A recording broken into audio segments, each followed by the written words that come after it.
अगर अब तक आपने मेरे इस चैनल को सब्सक्राइब नहीं किया है तो सब्सक्राइब कर लें और लाइक और शेयर करना न भूलें, ताकि दूसरों तक दीनी मालूमात को पहुँचाने में आप भी मेरे मददगार और मुआविन साबित हों। अल्हम्दुलिल्लाहि रब्बिल आलमीन वस्सलातु वस्सलामु अला सय्यिदिल अंबियाइ वल मुरसलीन मुहम्मद व अला आलिहि व अस्हाबिहि अजमाइन। मोहतरम नाज़रीन इकराम, आज का टॉपिक है नमाज।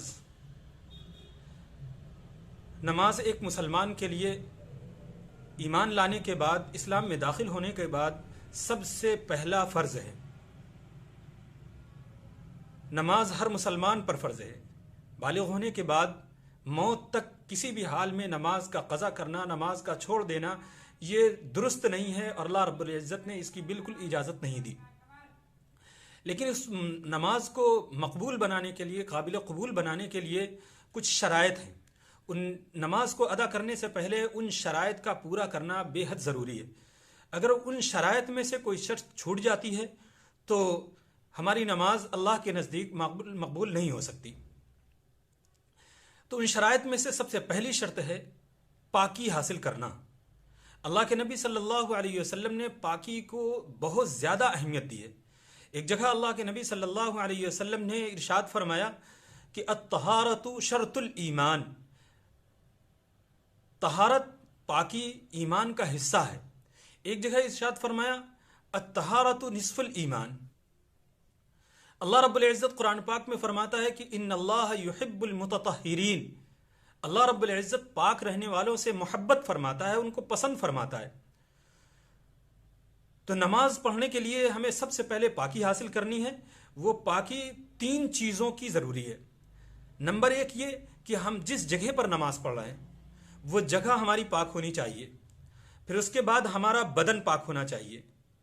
फिर उसके बाद हमारा जो लिबास हमने पहन रखा है वो लिबास हमारा पाक होना चाहिए। ज़मीन के पाक होने के लिए, अगर वो ज़मीन है, मट्टी की ज़मीन है और सूखी हुई है तो पाक है, पत्थर की ज़मीन है तो पाक है। अगर इसके अलावा कोई दूसरी, जैसे कि टाइल्स वगैरह लगे हुए हैं, तो अगर वहाँ पर कोई नजासत गिर गई है तो उस नजासत को पाक करने के लिए 3 मरतबा धुलना ज़रूरी है। इसके टाइल्स के अलावा पक्की ज़मीन है, सीमेंट वाली या ईंटे की या पत्थर की या खालिस ज़मीन है, तो ये सारी ज़मीनें सूख जाने से पाक हो जाती हैं।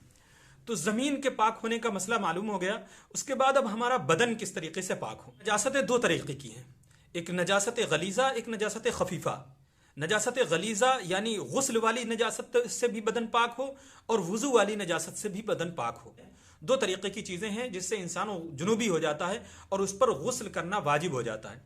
एक तो एक बालिग इंसान को इह्तिलाम हो जाए तो वो नजिस हो गया, जुनूबी हो गया, उसके लिए गुस्ल फ़र्ज हो गया। बग़ैर गुस्ल किए हुए वो नमाज के लिए नहीं हाजिर हो सकता।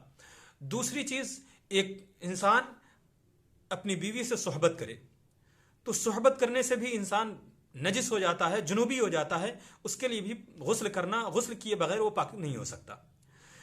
अब इसमें थोड़ी सी गलत फहमी यह है कि हमारे मुसलमान भाई वो ये समझते हैं कि अगर ज़रा सा बदन में छींट पड़ गई, कहीं कपड़े में छींट पड़ गई तो हम नजिस हो गए, बगैर गुस्ल किए हम पाक नहीं हो सकते। ऐसा नहीं है। छींट पड़ जाए या बदन में कहीं बाहरी नजासत लग जाए तो उस नजासत को धुल देने से आप पाक हो गए। कहीं छींट पड़ गई है, उस छींट के जगह को आप धुल दीजिए। आपके हाथ में कोई बच्चा है, गोद में लिए हुए हैं, आप उसने पेशाब कर दिया, हाथ में पेशाब लग गया, आप हाथ को धुल दीजिए। जिस जगह पर पेशाब लगा हुआ है, नजासत लगी हुई है, उस जगह को धुल दीजिए, आप पाक हो गए। उसके बाद कपड़ों की नजासत, कपड़ों को धुल करके पाक करना।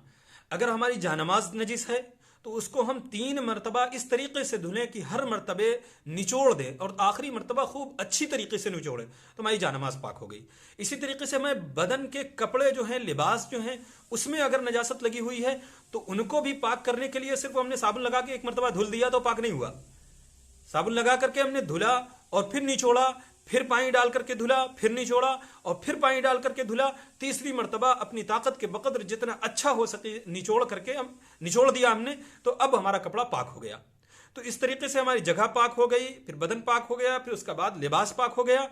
अब तरीके से हमारी नमाज पढ़ने की जगह पाक हो गई, उसके बाद हमारा लिबास पाक हो गया और बदन जो नजिस था, जो जुनूबी होने की वजह से, उसको हम गुस्ल के जरिए से पाक करेंगे।